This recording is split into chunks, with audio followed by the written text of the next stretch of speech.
Bonsoir mesdames, bonsoir messieurs. Bienvenue à la conférence sur le Coran. C'est la première fois qu'on fait vraiment une conférence sur le Coran. Il y en aura peut-être d'autres d'ailleurs. D'après le succès de ce soir, ça nous incite à en faire d'autres. Mais bon, ce soir, c'est avec Hassan, qui est un Marocain d'origine et qui est quelqu'un qui a étudié la médecine à Rabat. Il est né près de Meknès et il y a déjà quelques temps qu'il est au Canada et il est un de nos membres depuis déjà un bon bout de temps. Et nous avons...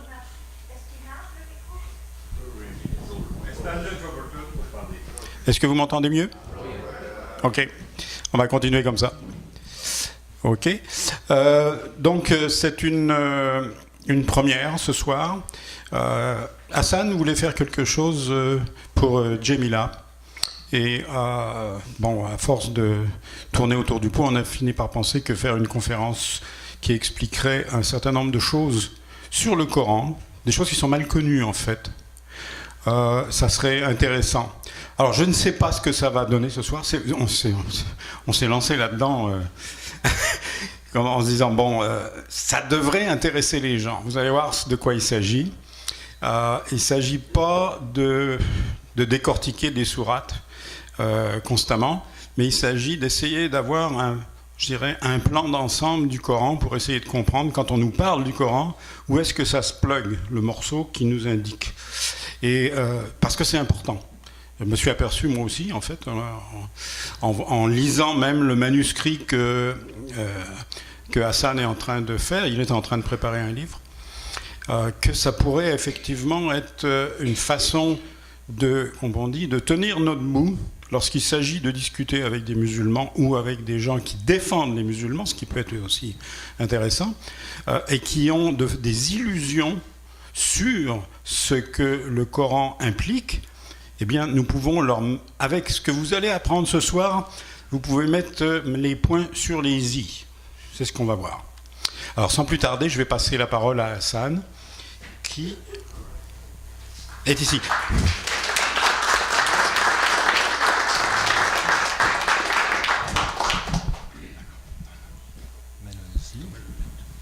C'est beau? Comme ça, c'est beau? C'est parfait. Alors, bonjour d'abord, pas du tout, bonsoir. Donc, Michel m'a déjà présenté, et puis l'idée, c'est un soutien à Jamila Ben Habib et à travers elle à toutes les personnes qui défendent la liberté d'expression. Donc, je commencerai d'abord, bon, là, vous l'avez vu, donc je me permets d'arrêter pour pouvoir vous lire un petit 2 pages à peu près, pour que vous compreniez un petit peu de quoi est-ce qu'on parle, les motivations qui sont derrière cette initiative, et puis par la suite, je pourrai revenir parce qu'il y a un diaporama, comme l'a dit Michel, qui est plus explicatif que de lire des morceaux de livres. Le livre, bien sûr, une fois qu'il sera sorti, vous pouvez le lire et vous aurez beaucoup plus d'informations que sur la conférence aujourd'hui. Donc,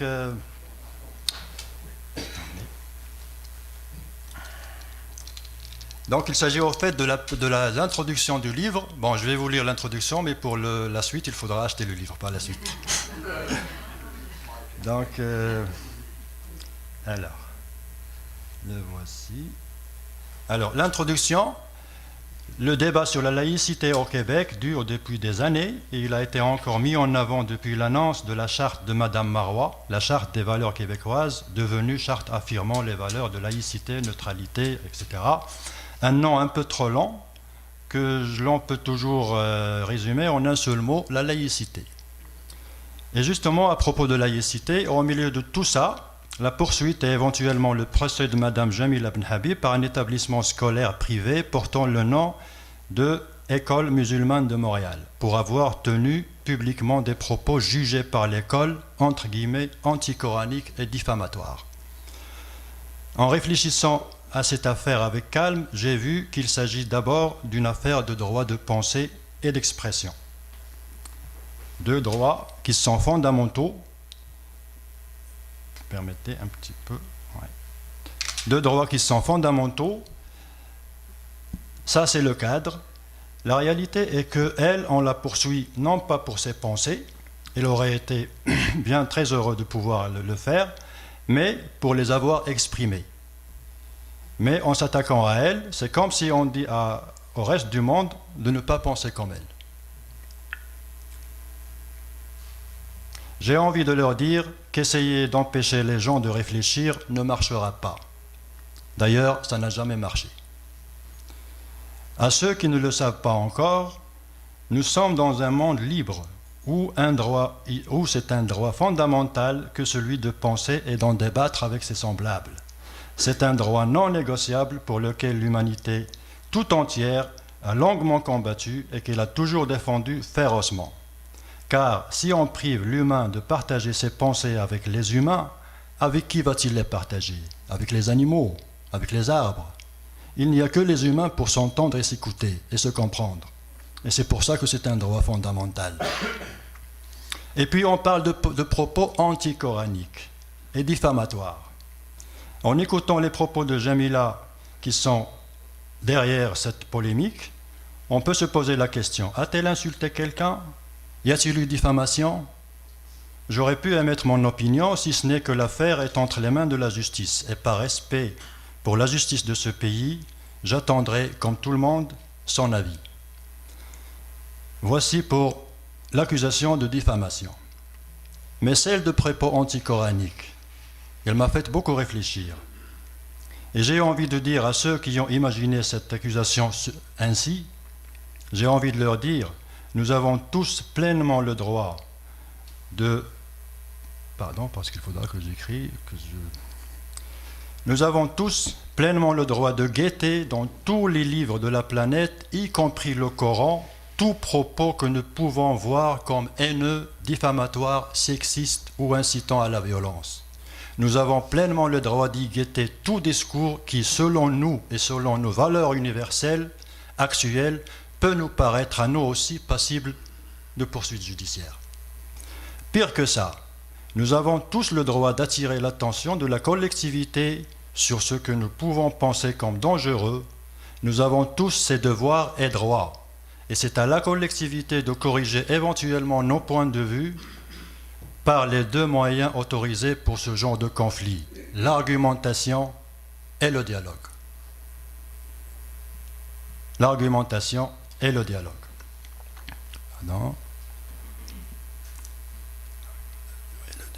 Alors, l'argumentation et le dialogue, idée contre idée, argument contre argument. Pas la haine, ni la répression, pas la démagogie, ni la lâcheté, pas l'insulte, ni la diffamation. Juste Sa Majesté l'argumentation et Son Altesse Royale le dialogue. Il est temps de rappeler aux gens qui cherchent à faire taire cette femme qu'aucun livre dit sacré n'a réussi à l'être pour toute l'humanité. Le vôtre l'est pour vous et c'est à respecter dans une société multiple et laïque. Mais le fait qu'un seul humain sur 5, vous, je m'adresse aux autres, pas à vous,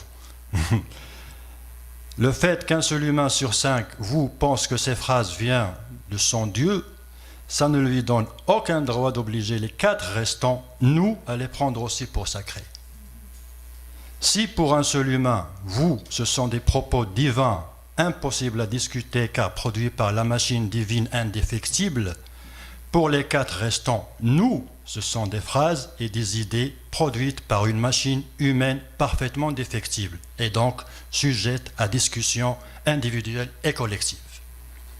Et quand on voit ce seul humain parmi 5, vous, se permettre de défendre son livre en ridiculisant et diabolisant tous les livres produits par les autres, nous, il y a vraiment à s'inquiéter.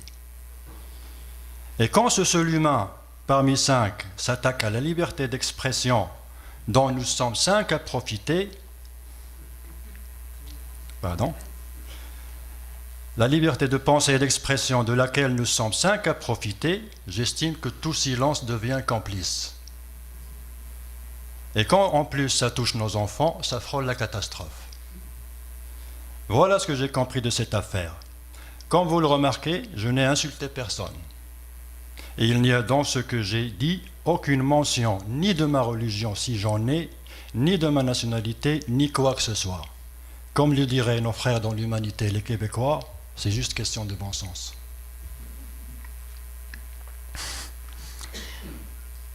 C'est juste question de bon sens. Et c'est ce bon sens qui a fait que pour la première fois que j'ai pris connaissance de la campagne de soutien à Jamila, j'y ai adhéré instantanément. Ce livre est ma manière de dire « je soutiens Jamila ». Et s'il faut que je m'attende moi aussi à des poursuites judiciaires, ça sera l'occasion pour que l'on comprenne que cette jeune femme combattante n'a pas à être seule sur le banc des accusés. Nous ne laisserons pas faire taire cette femme venue dans ce pays fuir l'hégémonie et respirer la liberté. Et si un esprit tribal fossilisé a miroité un instant que Jamila est faible parce qu'elle est femme, c'est l'occasion de leur dire qu'il y a des hommes qui sont prêts à être à côté d'elle. Moi le premier. Je n'oublie pas de suggérer de bâtir un banc pour accusés capable d'accueillir beaucoup plus que 2 personnes. Je n'oublie pas de suggérer de bâtir un banc pour plusieurs personnes. Et là, une remarque, le 22 novembre de cette année, le monde s'est rappelé dans l'émotion le président JFK, 50 ans après. Et moi, je trouve que c'est une bonne occasion pour se rappeler une phrase qu'il a laissée pour l'histoire. Ich bin Berliner. Je suis un Berlinois. Sauf que moi, je dis, nous sommes tous des Ben Habib. Une phrase que je brandis pour protester contre les murs de Berlin virtuels qui commencent à se dessiner dangereusement et en silence au Québec. Merci beaucoup.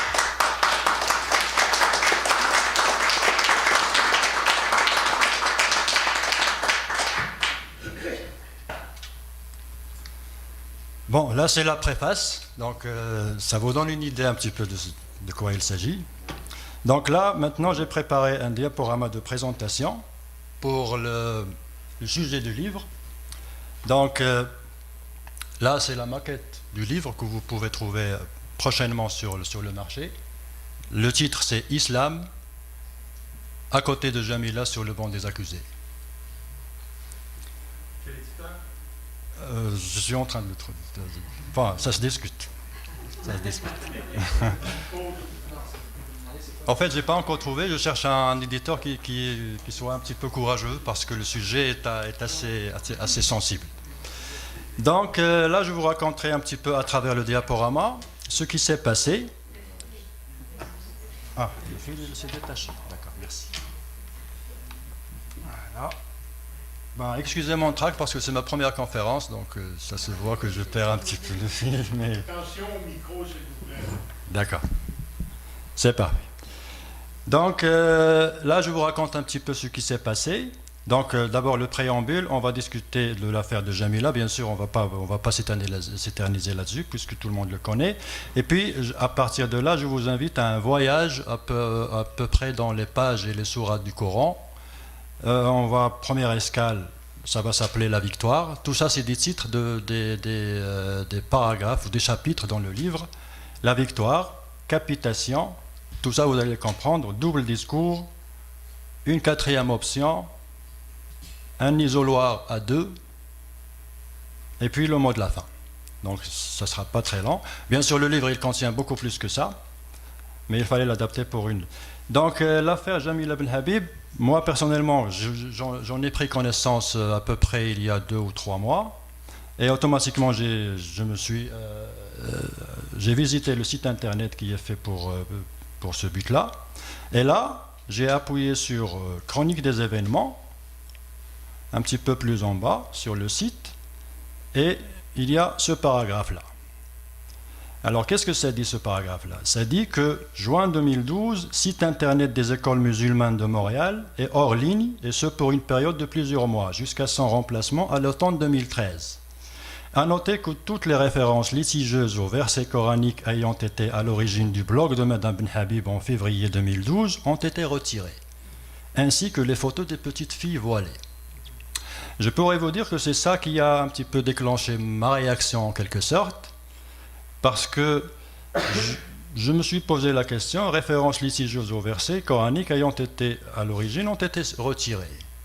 Et je me suis posé la question, pourquoi les avoir retirés? Sont-ils des versets gênants, ou compromettants, ou dégoûtants? On a droit à une réponse. Qu'a-t-on cherché à cacher? Bon, je peux me permettre de vous dire que c'est l'attitude-là qui a un petit peu éveillé ma curiosité, parce que ça ressemble en quelque sorte à un homme qui a trompé sa femme et qui efface les SMS de son cellulaire. Ça ressemble exactement à ça. Sauf que là, il s'agit de versets coraniques. Et c'est là le problème. Qu'a-t-on cherché à cacher? Donc, nous, on peut toujours les chercher parce que le livre est toujours là. Donc, pour le livre, il y avait un problème. Parce que le livre en arabe, il n'est pas, bon, d'après ce qu'ils disent, il n'a pas été changé depuis sa rédaction il y a à peu près 1400-1500 années. Mais en ce qui concerne la traduction française, là, ça pose problème. Parce qu'il y a plusieurs traductions. Et la traduction de l'arabe au français, ça obéit à plusieurs critères, les motivations du traducteur, entre autres. Donc, moi, tout simplement, je me suis adressé au site internet du Centre culturel du Québec. Ça représente l'islam ici au Québec. Donc, voici leur site internet. J'espère que c'est visible ici, sans problème. Donc, quand on va un petit peu plus bas sur la page, on trouve la rubrique de téléchargement et on trouve le Coran arabe en français, en PDF. C'est disponible à tout le monde peut le vérifier, tout le monde peut le voir, tout le monde peut le télécharger. Donc là voilà. Et puis en ce qui concerne aussi la traduction, cette version, elle a quand même une certaine notoriété. Pourquoi? Parce que c'est une version adoptée par l'Arabie Saoudite. Vous voyez? Le royaume de l'Arabie Saoudite. Le royaume de l'Arabie Saoudite, bon, juste pour le rappel, c'est là, et c'est là où il y a la Mecque, et c'est là où il y a le tombeau du prophète. Autrement dit, il y a plusieurs traductions, vous pouvez, bon, bien sûr, chacun s'amuse à traduire comme il veut, et là, pour pouvoir se retrouver, moi j'ai choisi celle-là parce que, à mon avis, c'est comme si vous lisez la Bible, traduite en arabe, mais approuvée par le Vatican. Comme ça, personne ne pourra rien nous reprocher par la suite. Donc, la traduction, on a résolu le problème. Traduction en français. D'ailleurs, la traduction là, c'est l'Arabie Saoudite, elle a créé, ça fait quand même beaucoup d'années, un complexe qui s'appelle le complexe Roi Fahd pour la traduction, l'impression et la diffusion du Coran de par le monde, dans toutes les langues. C'est une institution qui est hautement notoire, et donc on peut la version que j'ai choisie, je pense que personne ne peut rien me reprocher par la suite, puisque c'est une version assez reconnue. Voilà. Donc là, pour trouver les versets, bon, nous avons bien sûr la table des matières. Ça commence par la première et ça finit par la 114, puisqu'il y a 114 surahs ou chapitres dans le Coran. Donc, pour retrouver les chapitres concernés par notre recherche, donc les voilà, les versets, les surahs dont les références ont été supprimées. La première, c'est la sourate numéro 55. La voici. Ça, c'est l'entête qui a été prélevée sur le PDF. Et la sourate, l'événement, la voici dans son en-tête. Donc là, les versets qui ont été publiés sur le blog de Jamila par la suite, c'est ce que j'ai vu par la suite. Donc le verset 74 qui dit qu'avant eux, aucun homme ou djinn n'a défloré. Et puis par la suite, la sourate 56, c'est dit. Et il y a aussi le mot défloré qui se répète, je ne vais pas vous lire tous les versets. Alors, en écoutant l'interview de Madame Ben Habib avec Benoît Dutrisac, et c'est de là où le problème a commencé, les mots qu'elle a repris dans son entrevue, son interview, c'est défloré. Sauf que, bien sûr, il y a aussi eau bouillonnante, il y a fournaise. Mais en voyant bien sûr la sourate, on peut trouver sur le verset 56 le même mot qui se répète, défloré. Mais il y a pire encore. Vraiment, il y a pire encore. Parce que sur la sourate 56, le verset numéro 58, ça dit exactement « Voyez ce que vous éjaculez ». Donc la défloration, éjaculation, tout va dans le même sens. Et ça, c'est des versets, personne ne les a inventés, c'est eux, c'est leur traduction, c'est... Donc voici les versets qui ont posé problème. Mais on peut voir d'autres choses. Juste dans ces versets-là, on peut voir d'autres problèmes. Regardez ici. Ici, on dit « eux ». Voici d'autres mots qui sont problématiques. Ici, on dit « qu'avant eux, aucun homme n'a défloré ». Eux, c'est qui? Ils trouveront, blablabla, c'est qui? De qui on parle? Eux aussi. C'est les bons. D'accord. Ici, les de ceux qui avaient traité de mensonge la résurrection, blablabla, blablabla, ceux, on va les jeter dans l'eau bouillonnante, on va les mettre dans la fournaise. De qui on parle? Les mauvais. Ok.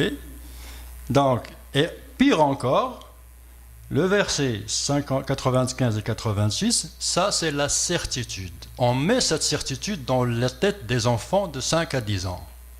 Ils vont grandir avec ça. Alors la question que je pose, pourquoi une telle division de l'humanité dans la tête d'un enfant? Dans quel sens? Vous voyez? Donc,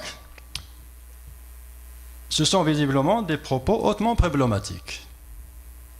Mais y en a-t-il d'autres? Combien de squelettes dans le placard? C'est là la question que je me suis posée. Le programme suivant comporte des propos pouvant ne pas convenir à un jeune public. Nous préférons vous en aviser. Alors, on va commencer par la première sourate. Ne vous inquiétez pas, on ne va pas s'étaler sur tout le Coran. Ne vous inquiétez pas. Alors, la première, c'est celle-là. C'est la sourate prologue ou ouverture, c'est elle qui commence tous les livres du Coran que vous trouvez. Mais là, il y a un problème. Ce chiffre-là, numéro 5, là, c'est la sourate numéro 1. Bon, c'est clair. Mais ce chiffre-là, c'est l'ordre chronologique de la révélation. Quand on va à la deuxième, c'est la sourate Al-Baqarah, la sourate la vache. Là aussi, on a un problème, parce que là, il est la deuxième sur le livre, mais chronologiquement, elle est au numéro 87 sur 114. Donc, il faudrait revoir tout ça. Si on veut bien lire le Coran, au moins le lire selon l'ordre chronologique de révélation. Donc, partant de là, qu'est-ce que j'ai fait? J'ai fait un graphique que je vous montrerai. Le voilà. Là, j'ai pris les sourates du Coran selon l'ordre qu'ils ont dans le livre. Et en fonction du nombre de versets. Il y a celle qui contient 5-6 versets, d'autres qui contiennent 240 à 280 versets. Donc c'est là où il y a la hauteur, ça change. Et puis d'un autre côté, les rouges ont été révélés à Médine et les vertes ont été révélées à la Mecque. Sur le livre, ils sont parfaitement mélangés. Il n'y a aucune logique. Vous commencez par la 87, vous passez à une autre, une médinoise, après une mecquoise, et ainsi de suite. Et ça crée beaucoup de problèmes pour rester dans les normes. Donc, mais en mettant ça sur l'ordre chronologique de la révélation, voici ce que ça a donné. Les vertes, ce sont les médinoises. Les rouges, plutôt les vertes, c'est les mecquoises. Les rouges, c'est les médinoises. Alors, maintenant, voilà ce qu'on va faire. La première ici, la première qu'on nous demande de lire, la prologue. En réalité, elle est la 5e. La deuxième qu'on nous demande de lire, ça on l'a déjà vu, elle est au niveau 87. La troisième, la voilà, c'est la 89. La quatrième, c'est la 92. La cinquième, c'est la 112, c'est carrément la dernière. La 8e sur le livre, elle est au niveau 88. La 9e, c'est carrément la dernière, c'est la 113. Donc, moi, quand j'ai vu ça, quand je l'ai fait, j'étais chez moi, il faisait nuit, je ne me rappelle pas c'était quelle heure. J'ai trouvé que ce bouquet-là, on l'a mis ici. C'est comme si on nous dit de lire le Coran par sa fin, en commençant par la fin. Donc, il doit y avoir une philosophie, mais on ne nous l'a pas expliquée. Mais on va les suivre. De toute manière, on va les suivre. Sauf que nous, on va commencer par la 114. Donc, partant de là, je voudrais bien continuer parce qu'il y a une constatation qui est très très importante. Donc là, je me suis dit, peut-être, je vais essayer de chercher la première révélation faite au prophète. Où est-ce qu'on peut la trouver sur le Coran? Et c'est la première, c'est très important. Parce que c'est la première que les gens de l'époque ont cru. Malheureusement, on la trouve 96. Pourquoi est-ce qu'on l'a mis à la 96? C'est la première révélation, c'est les premiers versets soufflés dans la tête du prophète, comme ils disent. Peu importe, on n'a pas la réponse, ils ne veulent pas nous la donner. La 114 ici, la dernière que le prophète a reçue, dans le temps, ils l'ont mise à la 110. Mais il y a quand même une constatation. Là, peut-être c'est une découverte, mais la sourate 38, elle a gardé sa place. Et la voilà. La sourate 38, vous remarquez, ici c'est 38, et chronologiquement c'est la 38. Et puis il y a aussi la 71. Elle aussi, elle a gardé son emplacement. Ce qui permet de diviser ça en 3 parties. La première partie, on nous demande de la lire à la fin. La dernière à être révélée, on nous demande de la lire au début. Pourquoi? On attend la réponse. De toute façon, c'est un fait. Donc, nous allons commencer, puisqu'il nous incite à commencer par la fin, nous allons commencer par la 114. Attendez un petit moment. La voilà. On va commencer par la 114, puisqu'il nous incite à commencer par la fin. La 114, où est-ce qu'on peut la trouver? Sur le PDF. Elle est sur la page 1217 du PDF. Vous pouvez le télécharger chez vous. Vous trouvez ça sur la page 1217. La voici la page. Et la voici la sourate. Comme je vous ai dit, elle porte le numéro 110, mais en réalité, elle est la 114e, c'est la dernière. Qu'est-ce que ça dit? Lorsque vient le secours d'Allah, ainsi que la victoire, et que tu vois les gens entrer en foule dans la religion d'Allah, alors par le louange célèbre la gloire de ton Seigneur. Ici, on parle d'une victoire. C'est très clair, c'est un message victorieux. On est en train de célébrer une victoire. Sauf que c'est une victoire, moi je me suis posé la question, la victoire elle est là, mais elle est de quelle nature? Est-ce que c'est une victoire militaire, ou scientifique, ou diplomatique, ou comment est-ce qu'elle est? C'est une victoire par le nombre. Plus on est nombreux, et plus on est gagnant. Et ça se voit jusqu'à nos jours dans notre réalité. Mais le hasard, peut-être le hasard, ou je ne sais pas, ils ont mis en haut, juste sur la page, la même page, vous déplacez juste votre regard en haut, vous tombez sur la sourate 18. Alors remarquez la différence de temps qu'il y a entre celle-là et celle-là. Ça fait pratiquement une vingtaine d'années de différence entre les deux. C'est comme si celle-là a été révélée à, disons, en 2014 et l'autre c'est en 2024 ou 2025, ou plutôt plus que ça, 20 ans de différence. La 18, qu'est-ce que ça dit? Ça dit que ça s'adresse aux infidèles, mais voilà, on ne va pas la lire en entier, mais ce qui m'intéresse le plus, c'est surtout le 6e verset, le dernier. À vous votre religion et à moi ma religion.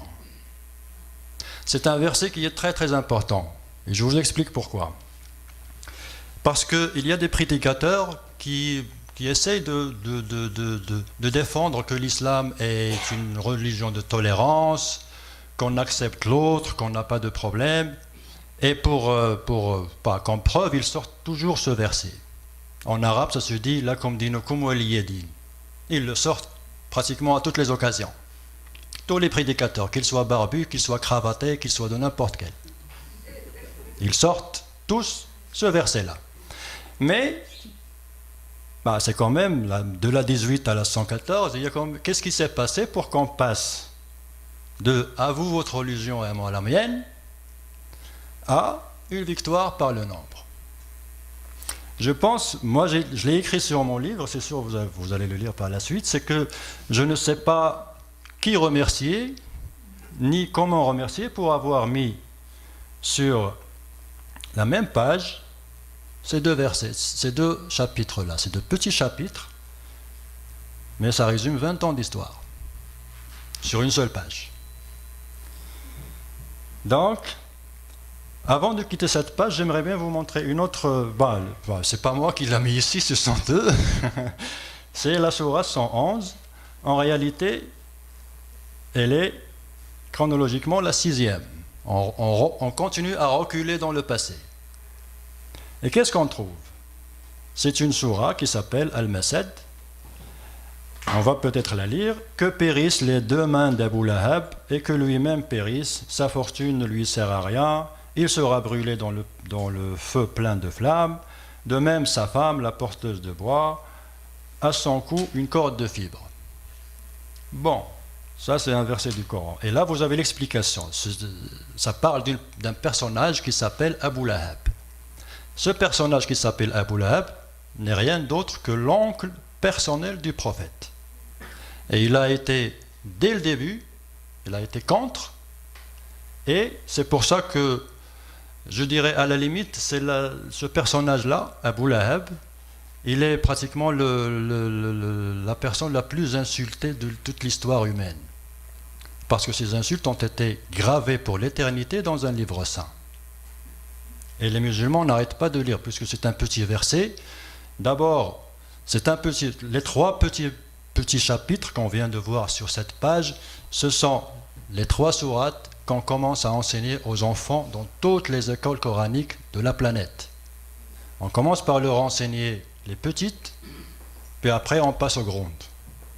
Parce que les versets qui ont posé problème par rapport à Jamila, la sourate 55, la sourate 56, les versets qu'il a pris comme exemple, la réalité c'est que la sourate 55, la sourate 56 et la 57, les 3 font partie du programme scolaire des pays musulmans pour passer du primaire au secondaire. Moi-même, je les ai appris par cœur, à l'âge de 10 ans. Alors vous imaginez, je ne suis pas le seul, vous pouvez demander à n'importe quel arabe que vous connaissez de votre entourage, il vous dira que pour passer du primaire au secondaire, il a dû apprendre 206 versets dans l'ordre. 3 sourates. Al-Rahman, Al-Waqi'a ou Al-Hadid. 55, 56, 57. Donc, de là, une constatation, c'est que l'école qui est en question, qui est à l'origine de toute cette polémique, en fait, ce n'est pas une coïncidence. Elle ne fait que reproduire le programme scolaire importé d'ailleurs. Elle ne l'a pas inventé. Ce n'est pas elle qui a imposé ces versets à ces enfants-là. Ces versets font partie intégrante du programme scolaire de tous les pays musulmans. Et de là une question, c'est une parenthèse que j'ouvre et je ne la fermerai pas à la suite. Je me suis dit peut-être si une école québécoise décide de s'installer en Arabie Saoudite pour enseigner, je ne sais pas, enseigner la Bible ou enseigner l'humanisme, ou enseigner, est-ce qu'on va la financer? C'est une question que je pose. Bon, je ferme la parenthèse. Attention à ta chaîne. Il reste juste un petit millimètre. J'y ai pensé tout à l'heure, mais c'est pas grave. Moi, ce qui m'inquiète, c'est surtout le micro. Est-ce que ça va? Si vous écoutez, vous entendez bien? C'est parfait. Donc, on va quitter cette page. Et bon, avant, il faudra peut-être que je fasse une petite remarque à propos de ces insultes envers l'oncle du prophète. Je me suis demandé que font de tels propos injurieux dans un livre saint destiné à guider l'humanité. Vous voyez, y a-t-il la moindre spiritualité dans ce chapitre? Le moindre sagesse? Le moindre conseil? Le moindre enseignement spirituel ou temporel, c'est un chapitre qui n'a aucune utilité. Est-ce que c'est un délit de le dire? Est-ce que c'est un délit de le dire? Non. Non, c'est pas un délit de le dire. Bon, alors après la 114, on va passer à la 113. Et là j'attendrai votre attention parce que c'est très important. Donc, on a parlé de la victoire et on s'est demandé, cette victoire, comment est-ce qu'elle a été acquise? Le chapitre juste avant, le premier verset. Bon, d'abord, il faudra que je vous signale le dernier grand chapitre du Coran, celui-là. Parce que le dernier, c'est 114, c'est juste 5 versets. Mais celui-là, c'est quand même 129 versets. C'est quand même un grand chapitre. Le problème qu'il y a, c'est que c'est un chapitre qui ne commence pas par là. Cette formule-là, en nom d'Allah, le tout miséricordieux, très miséricordieux, c'est une formule avec laquelle on commence tous les chapitres du Coran, sauf celui-là. Sauf celui-là. Celui-là, ça commence directement au premier verset. La formule de louange n'est pas là. Pourquoi? Parce que, alors, le dernier grand chapitre, c'est un ensemble de versets que le prophète n'a pas eu le temps de boucler et de nommer. Et je vous explique pourquoi. À la question qu'on s'est posée plusieurs fois, c'est que qui a partagé le Coran en soura, en chapitre? Qui a fait les noms? Ce chapitre, ça s'appelle tel, et ce chapitre, ça s'appelle... Qui a fait ça? Bon, la révélation, on va pas discuter là-dessus. Ils disent que c'est divin, on va en rester là. Mais la répartition, c'est qui l'a fait?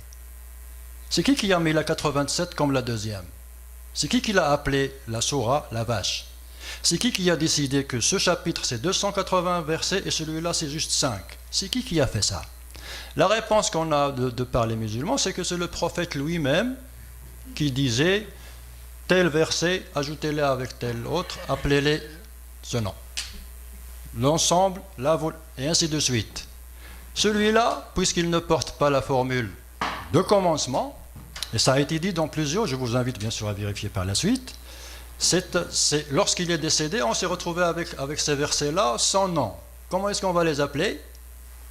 Peut-être il avait lui-même l'intention de les boucler par la suite et de leur donner un nom, mais la mort a été plus rapide que lui. Et donc, ça se trouve dans le Coran. C'est un chapitre sans vraiment être un chapitre, mais c'est le chapitre le plus difficile du Coran. Et on va voir pourquoi. Alors, le mot de la fin du prophète, comme je l'ai dit, le verset numéro 5. À peine le verset numéro 5. On n'a pas encore vu les 129, on a vu juste le 5e. Après que les mois sacrés expirent, tuez les associateurs, où que vous les trouviez, capturez-les, assiégez-les dans toute embuscade. Waouh! Ça commence bien, non? Bon, on va passer. Le 28 aussi, il est très difficile. Ô vous qui croyez, les associateurs ne sont qu'impureté. Je vous le rappelle, ça c'est des versets, c'est pas moi qui les ai inventés. Personne ne les a inventés, soi-disant c'est Dieu qui les a dit. Le 29, combattez ceux qui ne croient pas ni en Allah, ni au jour dernier, qui n'interdisent pas ce qu'Allah et son messager a interdit et qui ne professent pas la religion de la vérité, parmi ceux qui ont reçu le livre, jusqu'à ce qu'ils versent la capitation par leurs propres mains en état d'humiliation. Vous imaginez l'importance. Combattez, capturez, assiégez, embuscade. De quoi on parle? Capitation. Bon, on va continuer. Le verset 123, c'est encore très dangereux. Ô vous qui croyez, combattez ceux des mécréants qui sont près de vous et qu'ils trouvent de la dureté en vous. Bon, je vous invite d'abord, pour ceux qui sont intéressés, prenez un papier et stylo, notez les noms des versets et des souras pour vérifier par la suite par vous-même. Le PDF est disponible. Tous les chiffres là que je vous donne, pouvez les vérifier. Donc, juste avec ces 4 versets, c'est vraiment un problème. Mais on va continuer. On va prendre le 28 d'abord. Parce qu'il est vraiment... Il y a matière à réfléchir. Vous qui croyez, les associateurs ne sont qu'impuretés, qu'ils ne s'approchent plus de la mosquée sacrée après cette année. Bon, là, je vous l'amène en arabe, vous n'allez pas le comprendre, certainement, certains, mais c'est juste pour signaler ce mot-là, najas. Parce que ce mot najas, le voici, ça se prononce najas, N-A-J-A-S, et ça a été traduit par impureté. Le voilà. Sauf que dans plusieurs dictionnaires, on trouve que najas, ça peut être traduit par impureté, souillure, saleté, ou même excrément, je suis désolé. Alors, l'exercice qu'on peut faire, c'est que, bon, vous croisez le premier arabe que vous croisez, sans lui parler de quoi que ce soit, vous lui dites, c'est quoi le mot najas? Et il va vous dire ce que ça veut dire. Bon, ça va être l'une de ces 4. Mais de toute façon, puisque les traducteurs ont préféré, disons, garder le mot impureté, parce que c'est quand même un petit peu plus acceptable, on va en rester là. Les associateurs ne sont qu'impuretés. Mais la question qui se pose, c'est qui ces associateurs? Bon, naturellement, les associateurs, ce sont ceux qui associent une autre divinité à Dieu. Bon, grosso modo, parce que associer, ça veut dire ça. Donc, on peut se demander, les juifs et les chrétiens ne sont pas là-dedans? Ben, le Coran nous dit non, ils sont là-dedans. Ils sont inclus là-dedans. Pourquoi? Parce que le verset 30 nous dit, les juifs disent Ozaïr est fils d'Allah, et les chrétiens disent le Christ est fils d'Allah. Telle est leur parole. Et le 31, il dit, ils ont pris leur rabbin et leur moine, ainsi que le Christ fils de Marie, comme Seigneur en dehors d'Allah. Même les juifs et les chrétiens sont dans la définition. Tous sont des impuretés. C'est pas moi qui l'ai dit, c'est le Coran. Je vous le répète encore une fois. Alors, mais ce verset, il est quand même très dangereux. Pourquoi? Je vous explique. Parce que ça parle de la mosquée sacrée. C'est-à-dire, en 1991, l'invasion du Koweït par Saddam. Débarquement des Alliés en Arabie Saoudite. Et c'est là où on a eu la réaction. Les associateurs ont souillé la terre sacrée. Et c'est là que ce monsieur-là a rompu avec les États-Unis pour se retourner contre eux. Et c'est là où il y a eu la création d'Al-Qaïda et le 11 septembre. Moi, je suis tenté de dire que sans ce verset, probablement le 11 septembre n'aurait jamais eu lieu. Parce que c'est ce verset qui a donné la justification. Bon, alors, on continue. Le 29. Combattez ceux qui ne croient pas ni en Allah, ni blablabla, je ne continue pas, et qui ne professent pas la religion de vérité. Bon. Le 2011, le printemps arabe, et c'est un islamiste qui est devenu président d'Égypte. Ça, tout le monde le connaît. Mais les Coptes d'Égypte se sont posé la question, parce qu'on commence à parler que les chrétiens d'Égypte doivent payer la capitation. Vous voyez ce que je veux dire? En apparence, ça apparaît comme des mots très simples, c'est des mots dans un livre, c'est pas grave, c'est très grave, parce que ça peut donner des conséquences inimaginables. Donc les Coptes se sont sentis un petit peu menacés, parce qu'avec un président islamiste, il y a des gens de son entourage qui ont commencé à répandre la rumeur que c'est sûr et certain, il y aura une capitation pour les chrétiens et les juifs. Heureusement, il y a eu cet homme. Je ne parle pas de lui de bien, je ne le connais pas, mais c'est quelqu'un qui a en quelque sorte sauvé l'Égypte de l'islamisme. Bon, vous connaissez l'histoire, bon, les informations sont déjà là. Donc, revenons à ce verset-là, combattez ceux qui ne professent pas la religion de vérité, jusqu'à ce qu'ils versent la capitation en état d'humiliation. Pour moi, c'est une déclaration de guerre. Le problème, c'est que c'est illimité dans le temps et dans l'espace. Et en plus, 3 options. Croire, payer ou mourir. C'est tout ce que ça veut dire. Soit vous croyez, soit vous payez, sinon c'est la guerre. Donc, c'est ce que j'appelle capitation ou décapitation. Et ça, c'est un chapitre sur le livre, avec plus de détails, plus de capitation ou décapitation. Vous payez la capitation ou sinon c'est la décapitation. C'est exactement ce que veut dire ce verset. Qu'on essaie de l'expliquer par n'importe quelle manière, pour moi, c'est comme essayer de noyer le poisson, parce que c'est très clair.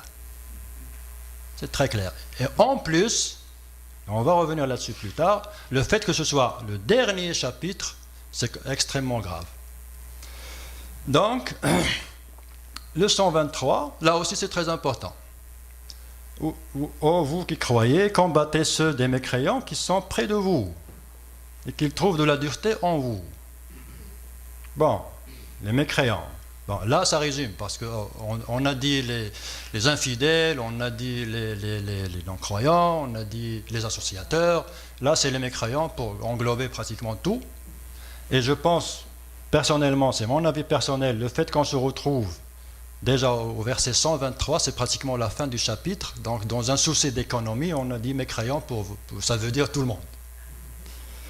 Donc, près de vous, ça veut dire de proche en proche. Et ça rappelle une expansion en tache d'huile. Parce que de proche en proche. Bon, vous habitez cette rue, vous devez combattre le mécréant qui se trouve juste à côté. Et ainsi de suite. C'est une épuration confessionnelle. Qu'on le veuille ou non.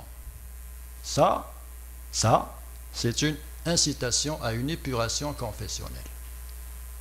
Combattre les gens de proche en proche. Ça se passe déjà en Irak, en Syrie, en Somalie, au Nigeria. Ça se passe déjà de cette façon. Il y a de l'épuration confessionnelle en Irak. Il y a de l'épuration confessionnelle dans pas mal de pays. Partons de ce verset-là. C'est juste une phrase dans un livre, mais les conséquences sont inimaginables. Alors, maintenant, c'est en quelque sorte un petit résumé. Le verset 5, en le lisant, c'est une incitation au meurtre. Le verset 28, c'est une insulte et incitation à la haine. Le 29, c'est de la haine, de la violence, et c'est une extorsion, la capitation. Et le dernier, c'est une épuration confessionnelle. Juste 4 versets dans un chapitre. Je pense qu'il y a tout ce qu'il faut pour saisir le tribunal pénal international.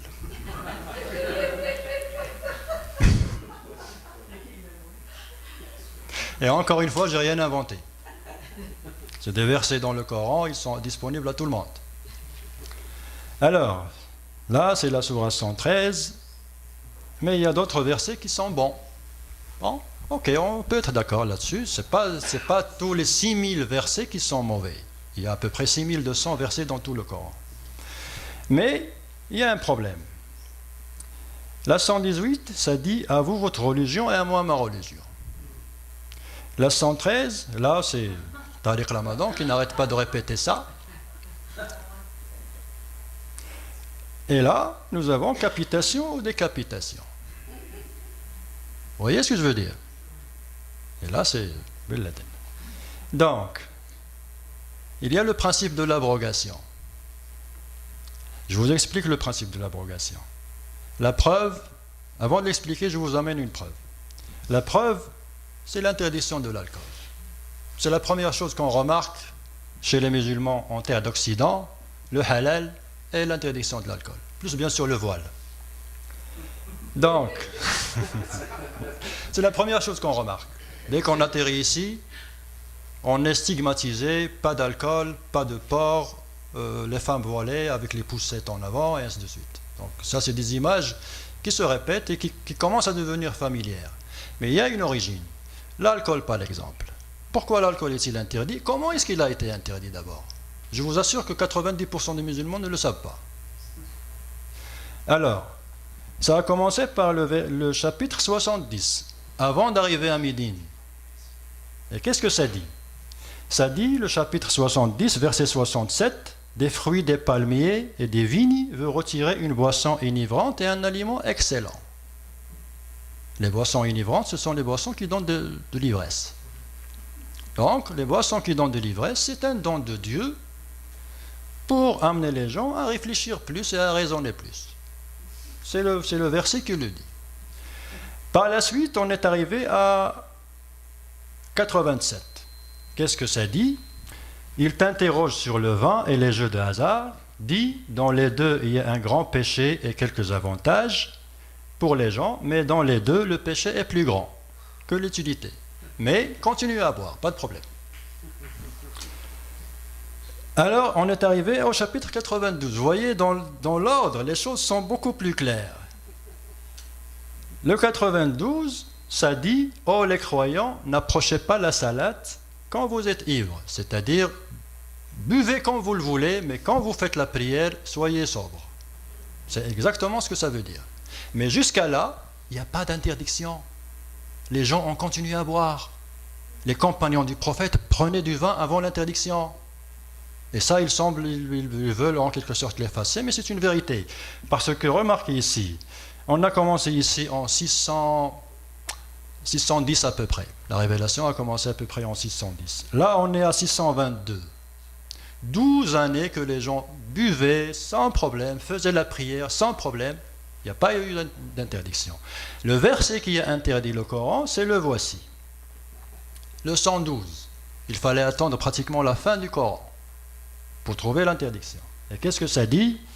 Oh les croyants, le vin, le jeu ne sont qu'une abomination, œuvre du diable, écartez-vous-en afin que vous réussissiez. Bon, moi qu'est-ce que j'ai fait? J'ai enlevé les deux pour comparer. Et là, on a le 70 qui nous dit boisson enivrance, un aliment excellent.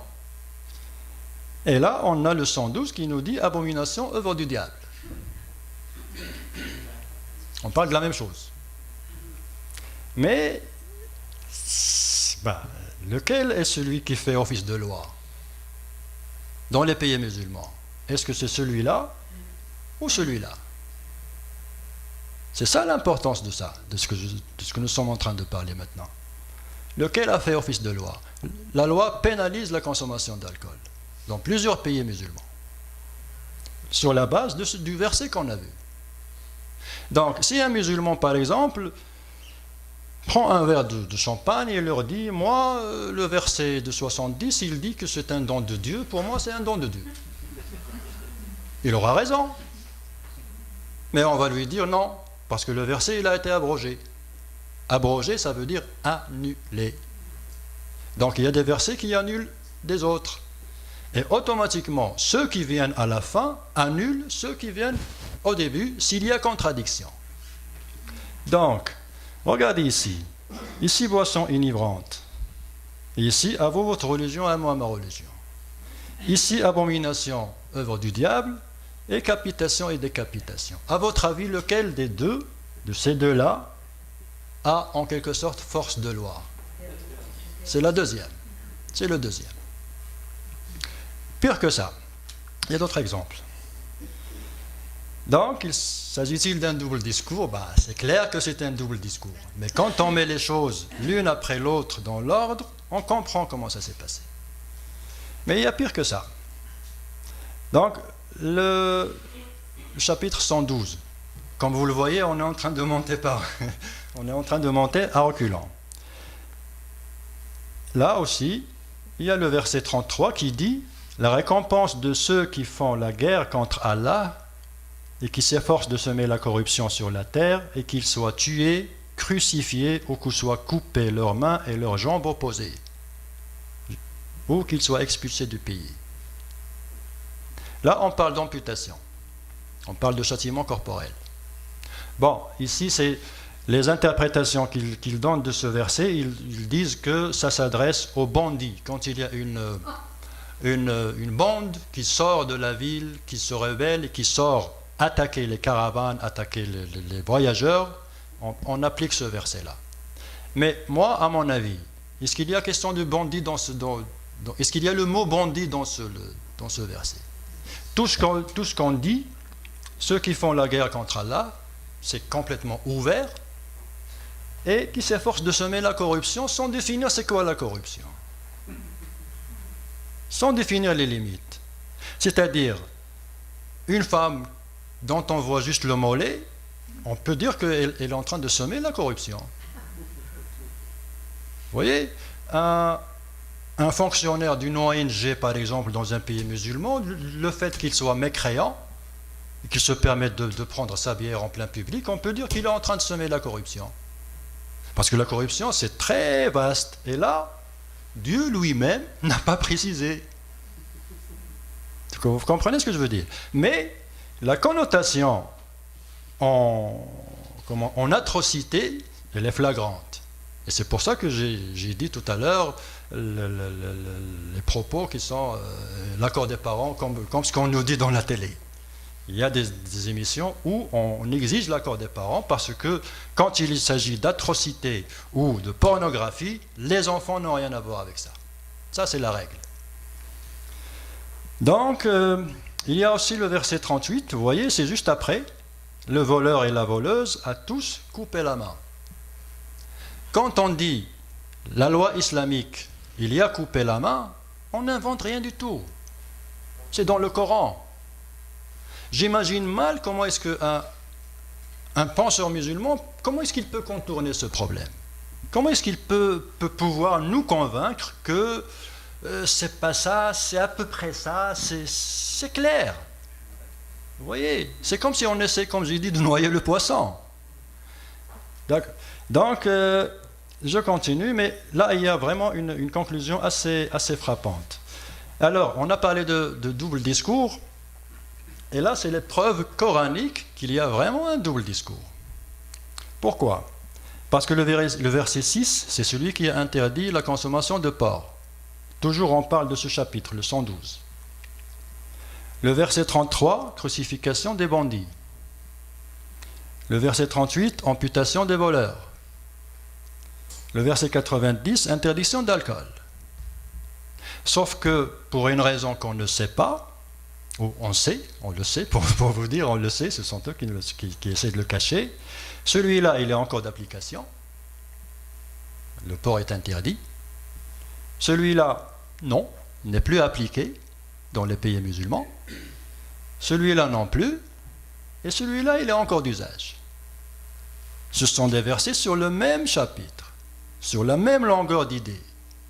Pourquoi est-ce qu'on applique l'un et on désactive l'autre? Est-ce que ce n'est pas du double discours? Il y a l'amputation. L'amputation. Non, oui, je comprends. Ça existe en Afghanistan, en Nigeria, Boko Haram. C'est ça le problème. J'apprécie beaucoup votre remarque, mais on va y arriver. Mais de toute façon, dans les législations officielles, le pays, le Maroc, l'Algérie, la Tunisie, il n'y a plus ça. Ils ont été contraints, par la force de l'évolution, de désactiver ça. Mais ils ont gardé l'alcool, le porc. Bon, autant désactiver tout.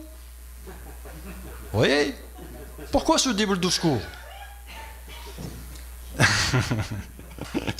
Donc là, on a ramené la preuve qu'il y a un double discours, il y a des versets qu'on utilise, d'autres qu'on n'utilise pas, mais on dit que c'est de la tolérance, on essaie d'expliquer ça par la contextualisation.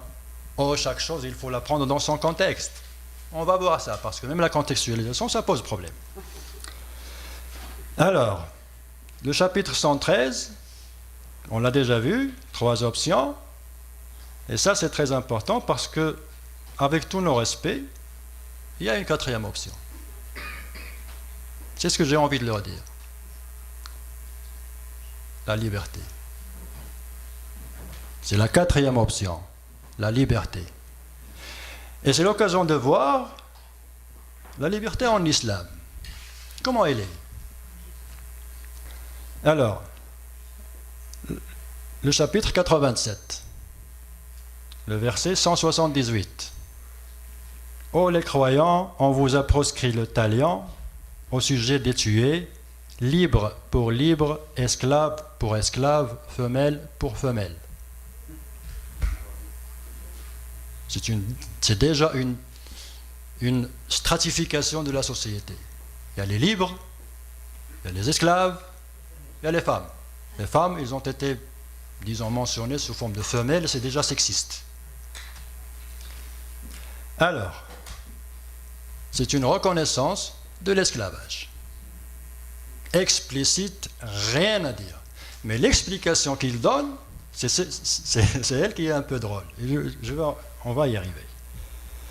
Donc, en plus, il y a plus de 20 versets qui reconnaissent l'esclavage. Et les penseurs, en quelque sorte, qui essayent de moderniser, ils ne savent pas quoi faire de ces versets-là. Ils sont clairs. L'esclavage a existé et elle a été entretenue par l'islam. Quoi qu'ils puissent dire. Mais je vous ramènerai leur réponse et on va la décortiquer. Donc, que faire de ces versets? Voici leur réponse. Alors ils disent qu'il était impossible à l'époque de Mohammed d'abolir l'esclavage, car les bras des esclaves étaient le moteur de l'économie. Mais ils ne disent pas les corps des femmes, c'était le moteur de quoi?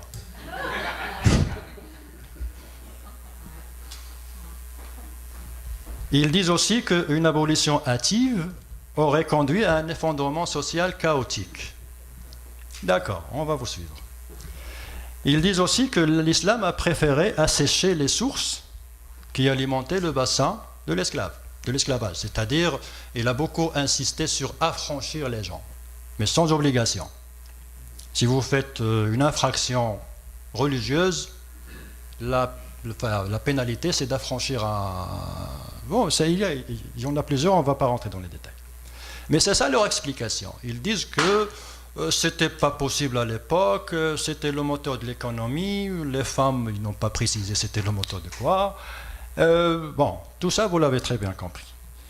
Sauf que, ça c'est génial, sauf que, 1200 années, le résultat n'était pas au rendez-vous. Voilà pourquoi. Personne n'est en mesure de nier que dans l'histoire du monde musulman, aucun religieux, ni intellectuel, ni politicien n'a eu l'idée ou l'audace d'appeler à affranchir les esclaves. C'est une réalité. Il n'y a pas eu la moindre petite tentative d'affranchir les esclaves pendant 1200 années. Pire que ça, les savants musulmans, ils enseignaient l'islam dans la mosquée. Les versets, blablabla, tout ça. Mais en rentrant chez lui, il avait des esclaves dans son écurie. Vous voyez? Pire que ça. Jusqu'aux années 20, les années 20, il y avait encore des marchés d'esclaves dans certains pays du monde musulman, dans certaines villes. Ça faisait partie de la coutume. Et ce qui est encore plus grave que ça, c'est que dans ces marchés-là, j'ai même entendu, entre parenthèses, ça reste à vérifier, j'ai entendu qu'il y avait un marché d'esclaves à côté de la mosquée sacrée à la Mecque, jusqu'aux années 20, jusqu'au début du siècle dernier. Le pire dans tout ça, c'est que dans ces souks, les gens faisaient la prière dans la mosquée et rentraient dans le souk, achetaient des hommes, des femmes, des enfants, et les documents avec lesquels on s'échangeait où on faisait les transactions, c'était des documents avec lesquels on commence louange à Dieu, le tout miséricordieux, la louange qu'on a vue tout à l'heure, au nom de Dieu et ainsi de suite. Les gens se vendaient et s'achetaient au nom de Dieu pendant 1200 années. Mais ils n'ont pas le courage de l'avouer. Donc, l'esclavage et l'islam ont vécu ensemble 1200 années, depuis le premier Mohammed à Médine jusqu'au dernier Mohammed à Istanbul. L'esclavage a été aboli après la chute de l'Empire ottoman, par la force de la mondialisation de l'époque. Mais l'islam n'a jamais touché à l'esclavage. Ils n'ont jamais touché à ça. C'était la coutume, on vivait avec et bon, pas de problème, et ainsi de suite. Que l'on vienne maintenant défendre la position de l'islam vis-à-vis de l'esclavage, je ne vois pas comment. Je ne vois pas comment. S'il y a eu affranchissement de l'esclavage, des esclaves, c'est l'Occident qui l'a fait. C'est Abraham Lincoln qui a affranchi les esclaves. Ce n'est pas les musulmans. Les musulmans, ils ont été forcés de suivre parce qu'ils étaient faibles. Et le jour où, si jamais ça arrive, ils redeviendront forts, l'esclavage va revenir. Ça, c'est une conclusion. Donc voilà ce que fait l'islam de la liberté, ce qu'on a appelé, nous, la quatrième option. Il ne reconnaît pas la liberté. Je n'ai pas voulu rentrer dans les détails concernant l'apostasie, concernant la liberté de croyance, tout ça. Bon, c'est à discuter, mais j'ai surtout ce verset-là qui a posé problème. Parce qu'il y a une stratification. Les libres, les esclaves et les femmes. C'est incroyable. Bon, on continue. Donc, la démocratie en islam. Ça aussi, ça pose problème. Ça aussi, ça pose problème. Parce que il y a un verset que tous les musulmans, entre guillemets, un petit peu ouverts, ils sortent. Demandez à n'importe quel musulman que vous connaissez, l'islam et la démocratie, il va vous dire non, l'islam est démocrate. Il y a de la démocratie en islam. Et il va vous sortir ce verset-là. Chapitre 62, verset 38. Amruhum shura bainahum. Les Arabes m'ont compris, ça veut dire les croyants se consultent entre eux à propos de leurs affaires. Ils prennent ce verset comme preuve que l'islam est démocratique. Pas de problème, on va voir ça. Donc, ça aussi c'est génial. Mais une démocratie, ça suppose d'abord un débat. Alors que pense l'islam du débat? Il y a un verset qui pose problème. Le verset 92, verset 140. Qu'est-ce que ça dit? Lorsque vous entendez qu'on renie les versets, le Coran d'Allah, et qu'on s'en raille, ça veut dire qu'on s'en moque, ne vous asseyez point avec eux, avec ceux-là, jusqu'à ce qu'ils entreprennent une autre conversation. Ça veut dire que chaque fois qu'il y a discussion concernant les versets, les musulmans sont obligés d'arrêter, de tourner le dos et de partir. Quel débat? Comment discuter? Comment discuter avec des gens qui ont ça dans leur livre? Leur livre leur dit, si vous entendez une remise en question des versets, il faut arrêter tout de suite, tourner le dos et partir. Comment est-ce qu'on va dialoguer? De quoi va-t-on débattre? Vous voyez ce que je veux dire? C'est très important. Alors, il y a un autre verset, les hommes ont autorité sur les femmes.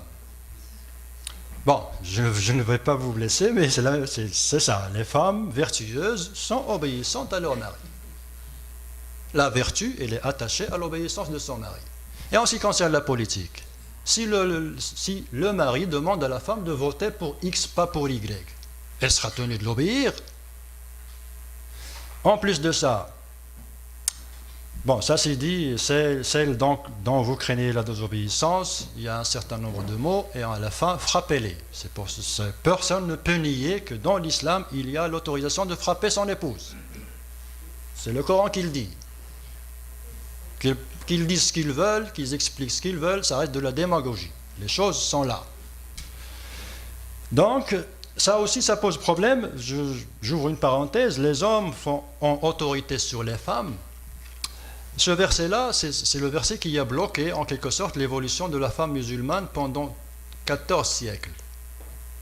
C'est parce que la femme n'a pas l'autorité suffisante. C'est l'homme. On ne peut pas trouver une femme qui dirige une équipe d'hommes. Parce que les hommes ont autorité sur les femmes. Ça a bloqué, en quelque sorte, l'histoire de la femme musulmane durant tous ces siècles-là. La femme n'a jamais eu accès à la politique. La femme n'a jamais eu accès à la justice. La femme n'a jamais eu accès à des postes très haut situés, des postes décisionnels, rien de ça. Pourquoi? À cause de ces versets-là. Je reviendrai bien sûr par la suite, ce n'est pas le moment, mais la condition féminine dans l'islam, c'est un vrai problème, un vrai débat. Et je pense qu'au lieu de débattre du voile, est-ce qu'on va l'interdire dans un hôpital ou dans la rue, il faut débattre surtout de la condition féminine en islam. C'est le vrai débat. On va revenir là-dessus par la suite. Donc, la démocratie, ça suppose un débat. Je ne vois pas comment est-ce qu'on va débattre de cette manière. Et puis, une démocratie, c'est une voix. Alors, comment est-ce qu'on peut avoir une voix lorsqu'on est esclave? Ça, c'est la première des choses. La deuxième des choses, Là, c'est un verset qui donne vraiment froid aux os. Faites-en témoigner par 2 témoins d'entre vos hommes, et à défaut de 2 hommes, un homme et 2 femmes. En sorte que, si l'une d'elles s'égare, l'autre puisse lui rappeler. Comme quoi, l'homme musulman, il n'y a pas de chance qu'il s'égare. C'est juste la femme qui peut s'égarer. Et puisqu'elle peut s'égarer, en cas de témoignage, ça prend 2 femmes. J'ai rien inventé. Alors là, ça pose problème parce que je vous laisse lire la question parce que est-ce qu'on va envoyer 2 femmes à l'isoloir le jour du vote? Comme ça, si l'une s'égare, l'autre va lui rappeler. Parce que là, c'est vraiment sérieux parce que le vote, théoriquement, c'est un témoignage. Vous témoignez en faveur d'une personne ou d'une organisation. C'est un témoignage. Et là, le Coran, il nous dit que lorsqu'il s'agit de témoignage, il faut 2 femmes. Donc, le jour du vote, on va envoyer 2 femmes à l'isoloir. Dans quelle démocratie on parle? Et puis, il y a un autre, là je termine pour laisser la place aux questions, mais celui-là, c'est vraiment ce que j'appelle le talon d'Achille en ce qui concerne la démocratie en islam. C'est le vrai talon d'Achille en ce qui concerne la démocratie en islam. Voici ce que ça dit. Ça parle des sadaqas. Les sadaqas, ce sont les dons, les charités, les dons que les gens donnent et que ça se ramasse dans la caisse publique. Les sadaqas ne sont destinés que pour les pauvres et ainsi de suite, et ceux dont les cœurs sont à gagner. Ça veut dire que, et ça, les références et les interprétations l'affirment. À l'époque, on avait des tribus autour, on avait des gens qui sont croyants, d'autres un petit peu moins. Donc les gens dont la loyauté n'est pas encore vraiment garantie, on se permet de leur donner de l'argent pour les gagner de notre côté. Et c'est Dieu qui l'a dit. Et c'est une autorisation divine à acheter des voix. Alors de quelle démocratie parle-t-on? De quelle démocratie parle-t-on? On parle d'une démocratie où une partie de la population est exclue parce que ce sont des esclaves. On parle d'une autre catégorie qui n'ont qu'une demi-voix. Et on parle de la possibilité d'acheter la loyauté des gens sans problème parce que c'est Dieu qui l'a dit. Quelle démocratie peut-on parler? Ben bien sûr, ils l'ont fait en Égypte. En Égypte, jusqu'à récemment, et partout dans le monde. McGill, il vient de recevoir des millions de l'Arabie Saoudite. McGill, Oui, la faculté des oui. études islamiques. Exactement. Donc tout ça, ça pose problème parce que entendre un musulman dire « Oh, l'islam, ça va avec la démocratie, on n'a pas… » Non, il y a des problèmes. Non, on ne peut pas cacher la lumière du jour. Il y a des versets qui posent problème. Et donc, pour finir, le mot de la fin, l'islam et l'islamisme, est-ce qu'il y a une différence? À votre avis, après tout ce que vous avez entendu? À mon avis, il n'y a pas de différence. Il n'y a pas de différence. Parce que l'islamisme, c'est un terme qui a été inventé avec préméditation pour séparer les choses. Mais il n'y a pas de frontière. Parce que vous soyez islamiste ou que vous soyez musulman, il y a un document de référence qui s'appelle le Coran. Et ce document de référence, il va sur tout le monde. Que vous soyez islamiste, que vous soyez… D'ailleurs, même le mot, celui-là, c'est un musulman modéré. Ça veut dire quoi, modéré? Ah, ça, il est fondamentaliste. Ça veut dire quoi, fondamentaliste? C'est quoi, c'est… Là, comment? Ça pourrait vouloir dire que c'est quelqu'un qui n'a lu que les derniers versets. Ben, il a raison, parce qu'il y a l'abrogation. C'est ce que je vous ai expliqué. Moi, à mon avis, s'il y a quelqu'un que je respecterai beaucoup plus, je respecte l'islamiste plus que Tariq Ramadan comme exemple. Parce que l'islamiste, il est clair. Il est clair dans ses principes. C'est le fondamentaliste, ça vient du mot fondement. Les fondements sont là. Alors, de quoi est-ce qu'on parle lorsqu'on dit musulman modéré? C'est quoi musulman modéré? Qui interprètent le Coran, qui ne font pas une lecture à la lettre du Coran, c'est ce qu'on nous dit. Ben, c'est ce qu'on vous dit. C'est ce qu'on vous dit. Et c'est une vérité. Mais, est-ce que vous avez vu? Est-ce que j'ai inventé quelque chose? Ça existe, Ben voilà. mais ce n'est pas le cas de la majorité des musulmans. Oui, oui, Les c'est vrai. musulmans que je fréquente, moi, ne sont pas des fondamentalistes. Ils ne savent pas ça. C'est ça ce que je veux vous expliquer. Ils ne lisent pas vraiment le Coran. C'est qui le musulman? On peut faire une chose. C'est qui les musulmans? Le pourcentage des musulmans qui savent qu'il y a un ordre chronologique différent de l'ordre ils ne le savent pas. Non, le pourcentage des musulmans qui savent qu'il y a l'abrogation. Il y a un verset qui est annulé par un autre. Ils ne le savent pas. Les musulmans, ils savent.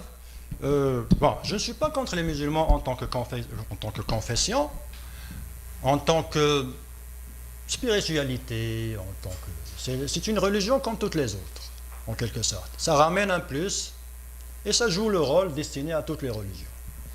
Mais lorsqu'on parle dans le fond des choses, il y a un problème. Il y a des versets problématiques. Qu'est-ce qu'on en fait? Est-ce qu'on les efface? Et vous vous rappelez, toute l'histoire, ça a commencé par des gens qui ont supprimé des versets d'un site internet. Et moi, je leur ai dit, vous ne pouvez pas les supprimer parce qu'ils sont dans le livre. Vous voyez, qu'est-ce qu'on en fait? Comme je vous ai dit, il y a un vrai problème concernant l'esclavage. Donc, qu'est-ce qu'on en fait? Bon, le débat, j'imagine qu'il y aura beaucoup de questions. Laissez-moi juste un petit moment pour terminer. Alors, de toute façon, est-ce que c'est un délit de le penser et de le dire? Tout ce qu'on a dit, est-ce qu'il y a un délit dans tout ce qu'on a dit, tout ce qu'on s'est échangé? Est-ce que c'est un devoir? C'est pas un délit. Merci beaucoup. Oui, bien sûr. Si c'est un délit, si jamais c'est un délit, je réserve ma place à côté de Jamila sur le banc des accusés.